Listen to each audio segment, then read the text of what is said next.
What's going on, guys? Ted from Nerd Immersion here, and this bad boy is out right here. So if you're curious to see what's contained inside the brand new D&D Essentials Kit, stay tuned.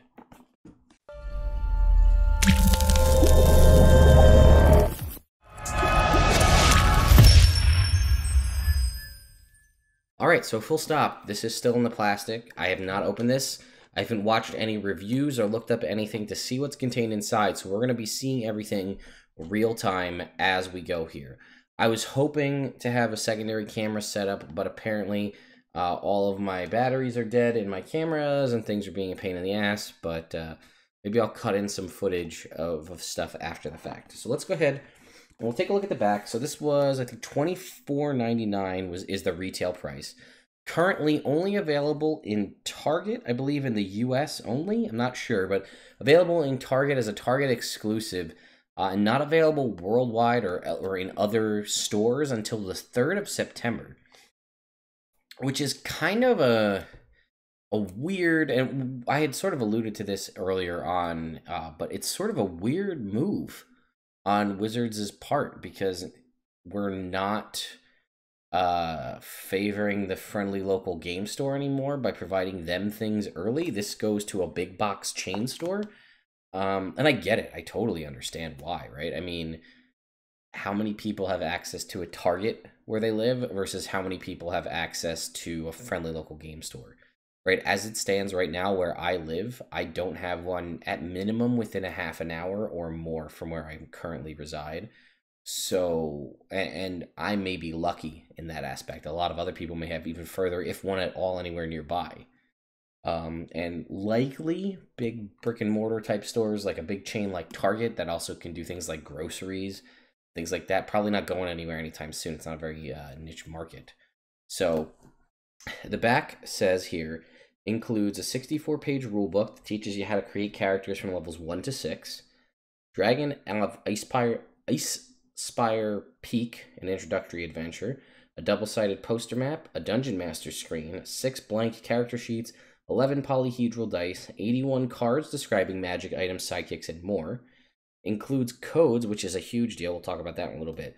To continue your D&D journey on D&D Beyond, the official digital toolset for Dungeons and Dragons. Unique code for 50% off their digital version of the player's handbook.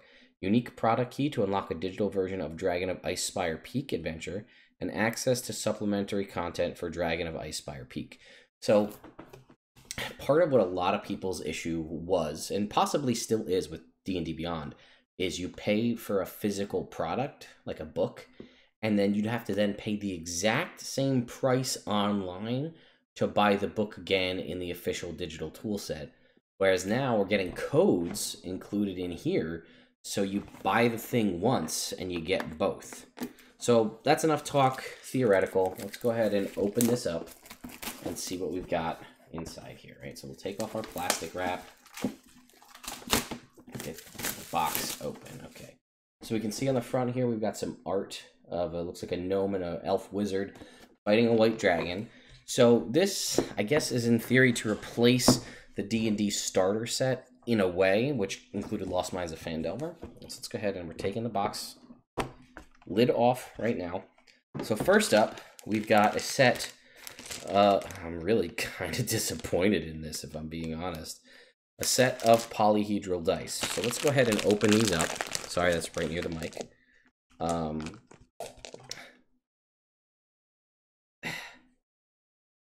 don't know if you guys can see that, but this is your standard plastic polyhedral dice in a translucent red. It's not a custom exclusive. At least the crappy ones that we complained about, the blue ones, the blue with the kind of marbly swirl that were in the starter set, that they use the exact same dice in the Stranger Things one-shot box. These are the kind of dice that you can get in a big purchase on Amazon for like $30, maybe even less than that, and you get like 120 dice, and you get like 12 sets of dice. These are the standard translucent ones. So you get 46, you get 2d20s, 12, 8, percentile, and a 4. Okay, so you get that, which is nice that they gave you the 4d6, and I don't believe the original starter set came with a percentile die.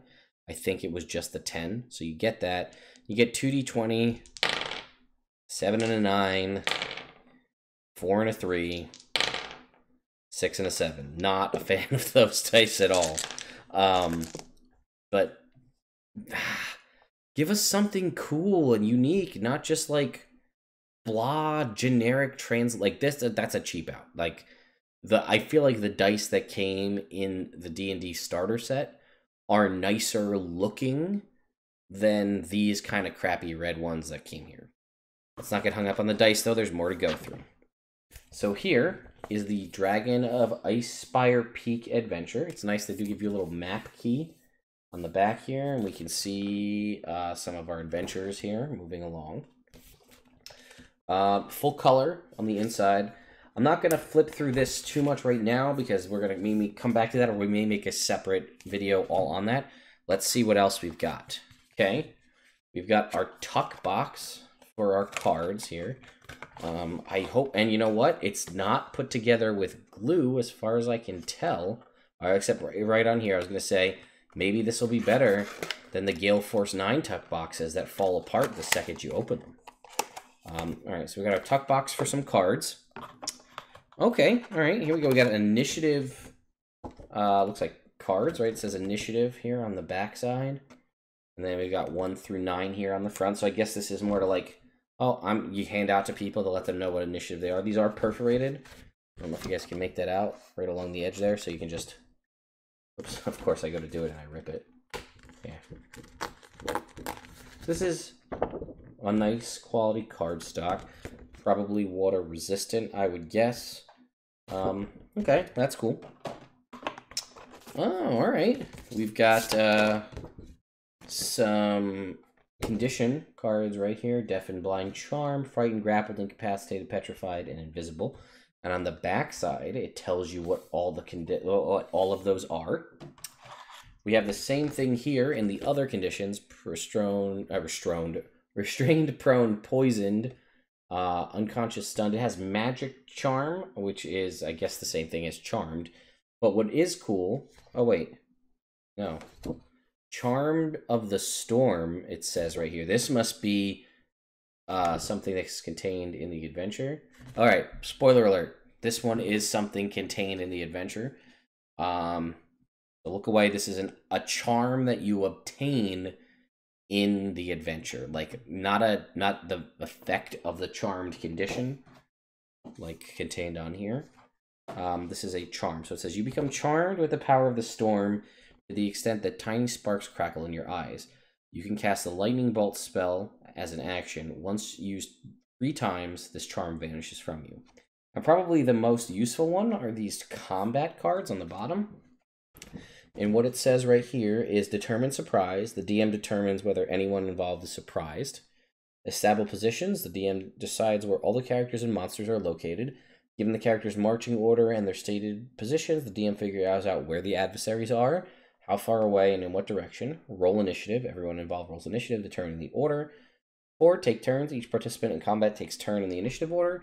And 5, begin the next round. When every participant in the combat has had a turn, the round ends. Repeat step 4 until fighting stops. So those are cool little quick guides that you could give to newer players, which again, this is what this is designed for. All right, now we have these look like companions or NPCs. So we have their picture and their name on the front here, and then we have a little bit on the back here. It is their name, what kind of like class they are, like a spellcaster or a warrior or something like that.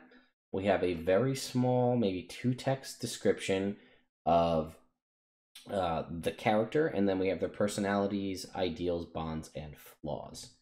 So I'm going to look at the back here and see who I like. I like down here, this is Ruby Hammerwhacker. Talk about a good name.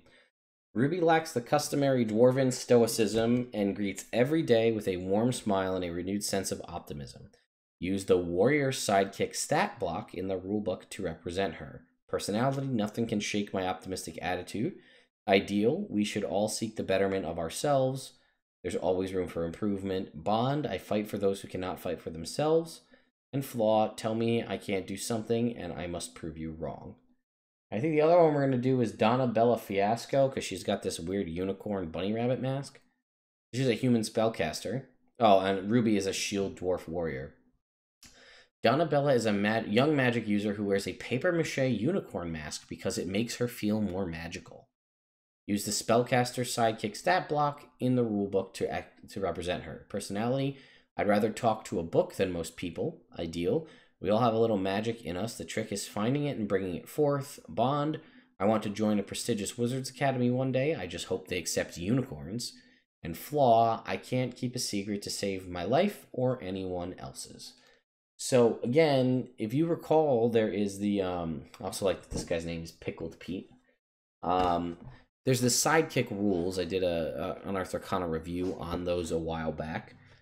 So it looks like this adventure employs the sidekick mechanic, which I guess is possibly a technically official printed thing if it's in this book.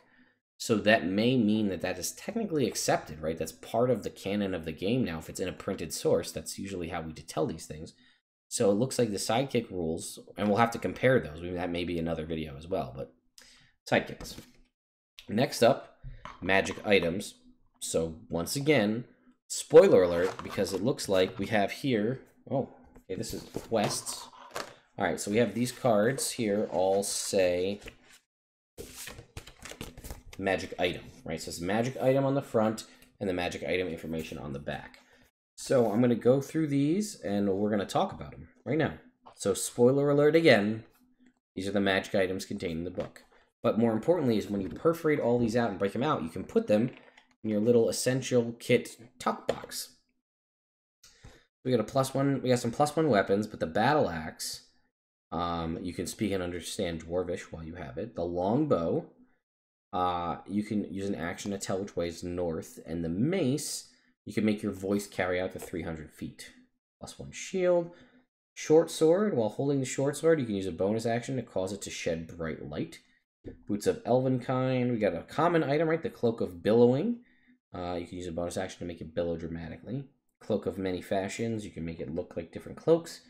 The Clockwork Amulet, when you make an attack roll with the amulet, you can forego rolling the d20 to get a 10 on the roll.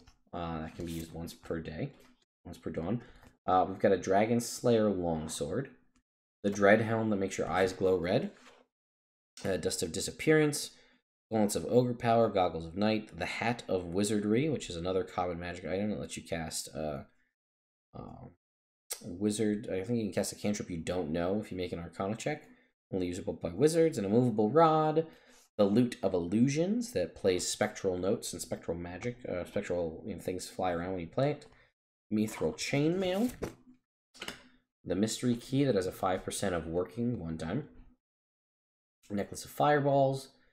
Pole of Collapsing, which can be a 10-foot pole that can fold up to a 1-foot rod.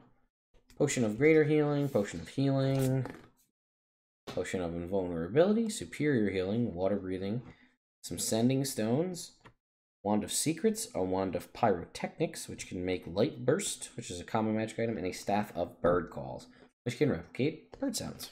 Those are the magic items contained here. We're almost through all of our cards.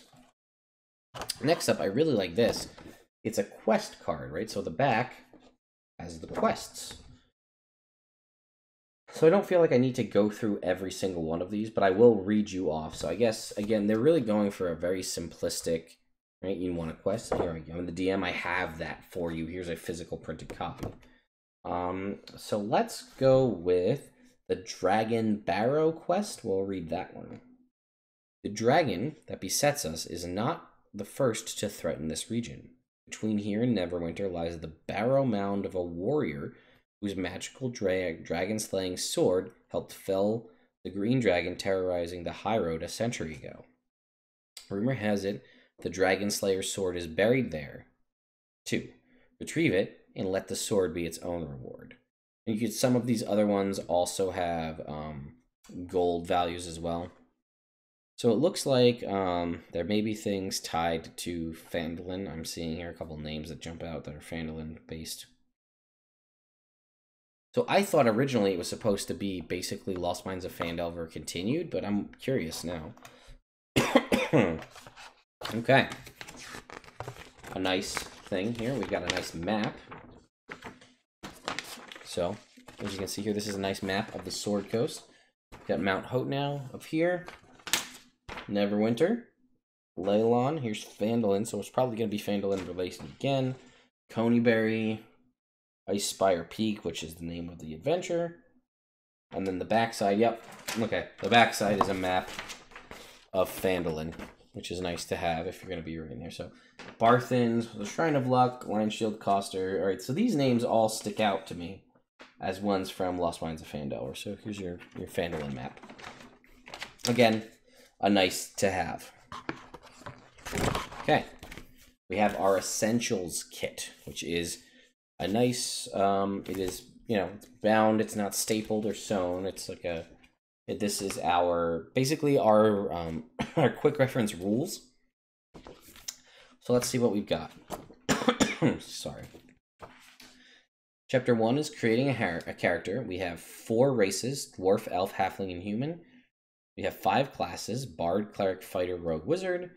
5 backgrounds, acolyte, criminal, entertainer, sage, soldier. Then we have playing the game, which is going to go over mechanics, environment, combat. We have stuff on equipment, armor, shields, etc. Mounts, magic items, spells, sidekicks, and then conditions. So let's do a quick flip through. There is new art. I do want to point that out. Some cool art with like a celestial or a magical minor illusioned owl there. All right, we also have some cool like black and white art up here at the top. So that's, I mean, this is my copy, right? I own this and I'm going to look at it, but it's nice to see that things are, you know, have new art to go along with things here. So Bard, we get from levels 1 to 6 here in the book. Does it give us Bardic College options? Bard College. It gives us lore and valor, so we get all the information up to level 6. So that's cool. They give you a spells list here, a reduced spell list for the bards. It does cover up to 3rd level spells. So for the cleric, what divine domains do we get to choose from? We get our cleric spell list, again, up to level 6. We get life and war, so 2 domains, which is cool. Fighter. We get, what do we get as options? Martial archetype. Champion and Eldritch Knight. Okay, very cool. So they gave us some options here to give us a little magic. And for the rogue, we have the Arcane Trickster and the Thief. And for wizards, we have Evocation and Transmutation. And, you know, so obviously a reduced spell list, but significantly expanded here. Okay. And then we just have our backgrounds. Nothing crazy to write about in there. We do have some returning art. That's the start of the spell book art here. Or the spells page. Stuff on cover with some new art there. Mounts, underwater combat. Alright, weapons. Looks like we do have almost the full, it's interesting. They have almost the full set of armor from the armor table. They are missing, they removed padded armor, which again was kind of useless and I feel like no one would use it because leather and studded leather were better. But every other type of armor looks like it's there, but they removed padded armor. Maybe padded armor has been phased out of the game entirely.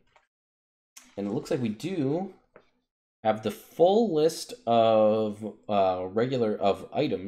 weapons.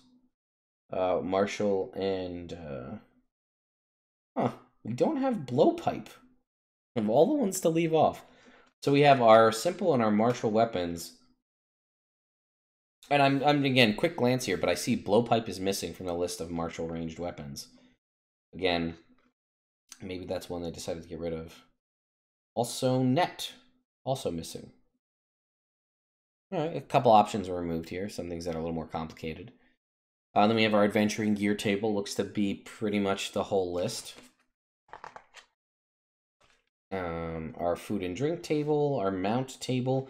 Although mounts only cover donkey, mule, draft and riding horse, pony, and war horse. No elephant or anything like that. No buying how to buy a ship.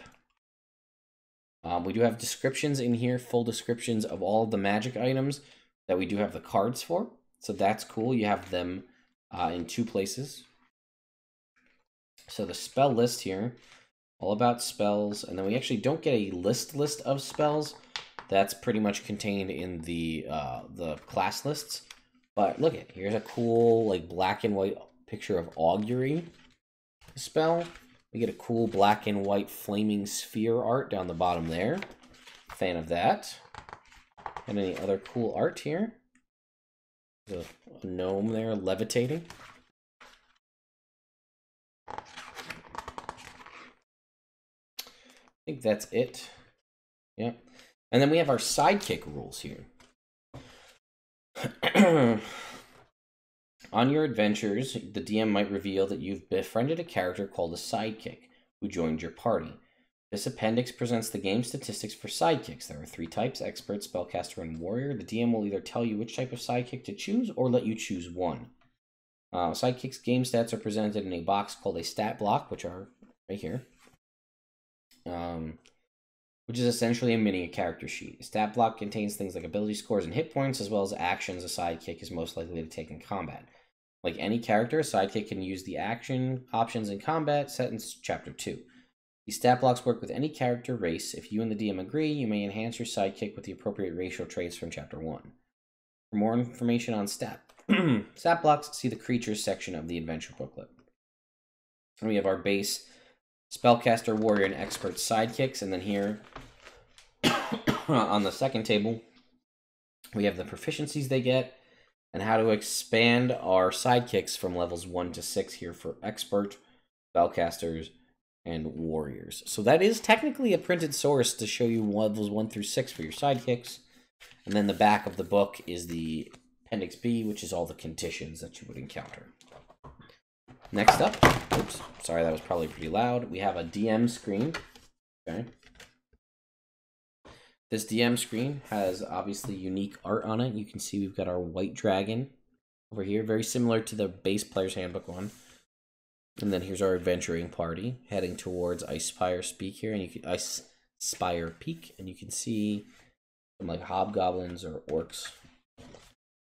This is not as thick as your typical DM's guide, but this I think is more, I'm sorry, DM screen that they've released for 5th edition, but this is kind of typical of like older school and other game art DM screens where it's just basically a thick piece of heavier cardstock.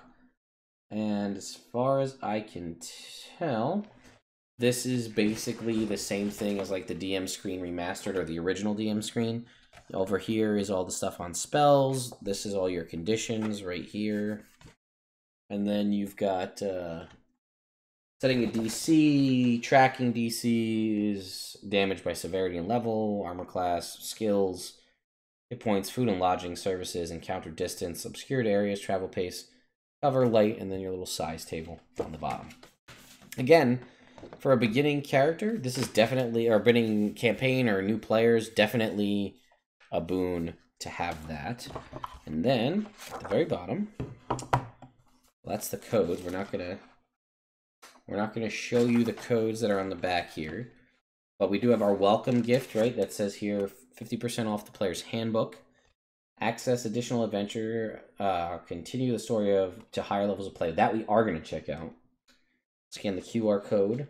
Who uses QR codes still? Unlock the digital version of Icespire Peak here with this key code. And unlock the digital version of the player's handbook on D&D Beyond at 50% off with this coupon code here.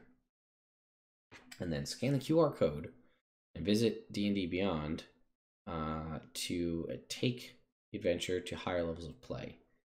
I thought that was going to say, yeah, additional adventure content. And then we do have some nice heavyweight cardstock character sheets that are not pre-gens in this one, just straight up blank sheets. Front and back. Do we have spell sheets though? Sorry, spellcasters. No spell sheets in here. There's no... That's kind of dumb. I get it that not everybody's going to want to play a spellcaster, but I feel like somebody's going to want to.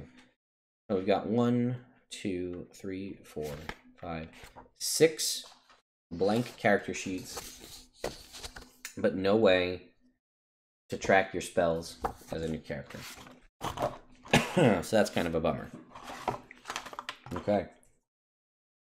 So that is everything contained in the D&D Essential... Wow. What is this thing called? The Essentials Kit. We do have, again, that nice art right there. We'll take a look here at the sort of the table of contents, and then I'm going to stop this video. That'll be the end for the kind of unboxing, and then next up I'm going to review this, and then we'll also take a look at the digital content that's supposed to continue this beyond what's contained in here. But we do have in the table of contents here a section on running the adventure. It doesn't actually have chapters, it has locations. So you got 1, 2, 3, 4, 5, 6, 7, 8, 9, 10, 11, 12, 13, 14. 14 locations ending the adventure, and then a creature section at the back. Yeah, if you guys want to see what's contained in this, stay tuned, or I'm sorry, stay tuned. Check out the next video in this series where I'll dive into the adventure and the digital content. But based on what was inside it, for $24.99, what do you guys think? I think it's pretty good. I love that we're getting a full map, right? This is a beautiful thing for new players to have. So they don't have to go about printing it out. You've got the world map, or kind of the coast map, and Phandalin. A beautiful resource for DMs, plus great new art. A fan of that. Again, a much more robust levels 1 to 6 sort of pre-printed basic rules you could find online.